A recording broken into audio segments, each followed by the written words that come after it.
Hello guys, పొద్దున్న అయితే పొలంకి వచ్చిన ఫుల్ పొగ మంచి ఉన్నది. మొత్తం ఏం కనబడతలేవు. అంతా పొగ మంచి ఉన్నది. చుట్టుపక్కల చెట్లు కూడా క్లియర్ కనబడతలేవు. వర్షం కూడా పడ్డది రాత్రి, తెంపల్లి లైట్గా పడ్డది. పొగ మంచి అయితే ఫుల్ ఉన్నది. మొత్తం గుట్టలు గిట్టలు ఏం కనబడతలేవు. దగ్గర చెట్లు కూడా కనబడతలేవు. అంతా ఉన్నది.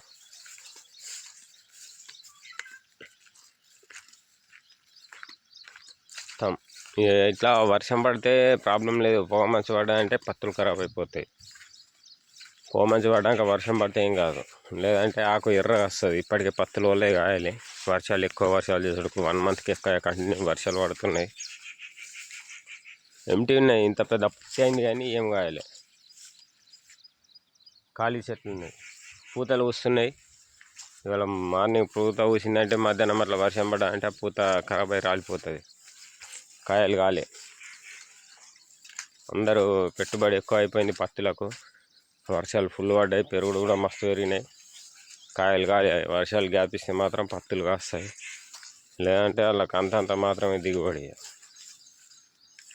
మరి చలి పెట్టచ్చు, చలికి కూడా కాస్తాయి కానీ చెప్పలేము. మరి వాతావరణం ఎట్లా చేంజ్ అవుతుంది తెలియదు. ఇంత వర్షాలల్లా పత్తులు కాయచ్చు, కాయకపోవచ్చు. 2 ఆప్షన్స్ అట్లా ఉన్నాయి. కాస్తేనేమో రైతుకు లాభం. ఇక అంత మాత్రం కాస్తే పెట్టుబడి కూడా వెళ్ళదు. అది ప్రాబ్లం. పొగ మంచిగా పడుతుంది. వర్షం కొద్దిగా పడ్డది రాత్రి అంతే. లైక్ చేసుకోండి, సబ్స్క్రైబ్ చేసుకోండి. Thank you.